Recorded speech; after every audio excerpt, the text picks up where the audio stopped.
But first, repeating the revolution for the second time in just over 2 years, Egyptians have ousted their leader, and once again, the country finds itself at a political crossroads. Now, this time, it was Islamist President Mohamed Morsi, elected to office just a year ago, pushed to the brink by massive anti-government protests before being removed by the Egyptian military Wednesday. Egypt's former Chief Justice was sworn in as an interim president this morning. Millions of Egyptians responded to this change by throwing an all-night nationwide celebration. But there was also bloodshed. Clashes broke out between Morsi supporters and opponents, raising the specter of more violence down the road. NBC's Ayman Mohyeddin is live for us in Cairo, as he has been much throughout this revolution, if you will. Ayman, with a good day to you. What happens now?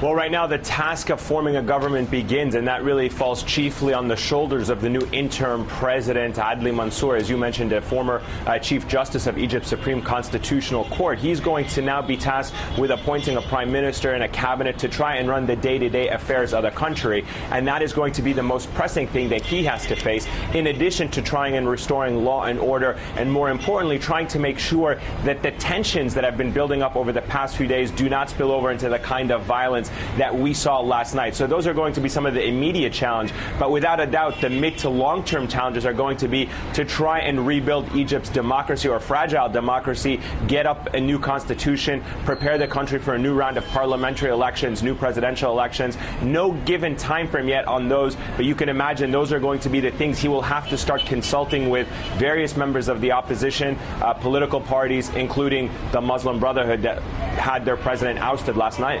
Yeah. Ayman, we were watching you throughout the day yesterday, which extended certainly well into the night there in Cairo. And I know in terms of violence, there was a lot of violence. There were well over a dozen deaths at Cairo University. How about there in Tahrir Square? Was there anything that violent that went on?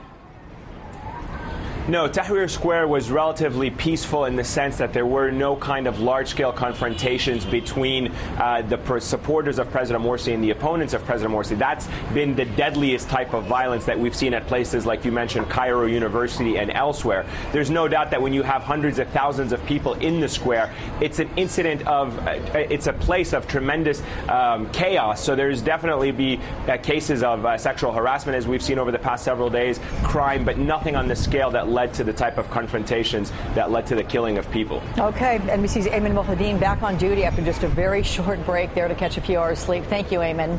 Joel Rubin is Director of Policy and Government Affairs for the Plowshares Fund. He is an expert on foreign policy and national security, and Joel joins me now. And with a thank you and a happy 4th to you. Happy 4th, Alice. What has happened in this last year? He was a democratically elected president, Mohamed Morsi. What happened then to now?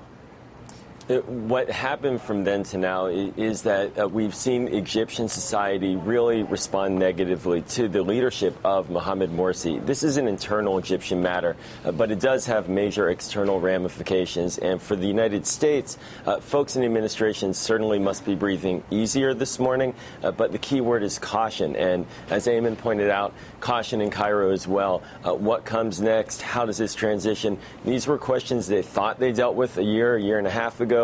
But clearly they have not, and they need to, in a sense, hit the restart button. Yeah. Well, you can say that the United States is breathing a little more easily simply because they do have an interim president now who's been sworn in. But that said, if in the spate of a year the Egyptian people can overthrow what was a democratically elected president, what will keep it from happening again, Joel? And by the way, I want to let everyone know that people are gathering once again there in Tahrir Square. It's about 1 o'clock in the afternoon, shortly thereafter. So people are coming out to express their support. There'll be those with their frustration. But again, the question, Joel, what will prevent this from happening again? That's right, and one doesn't want to see a situation where the army is called in periodically every 6 months, every year, to intervene in failing democratic processes. They need to get a sustainable path forward, and what could prevent it from happening again in the future is if at the front end this time, as opposed to a couple of years ago, there's an inclusive political process designed that has all the key players, and it would have to include the Muslim Brotherhood as well. It has has to be inclusive. It has to ensure that all voices are heard and that process is bought into by the full spectrum of Egyptian society. That seemed to be where they were heading a year and a half ago, but that isn't how Mohamed Morsi ran the country.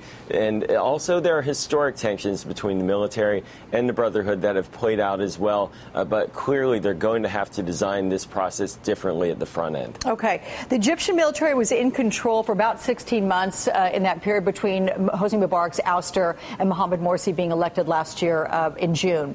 What did we learn about how the military handles this kind of power? Because while we have somebody in power now, you've got to believe that the military is helping at least secure this fragile government.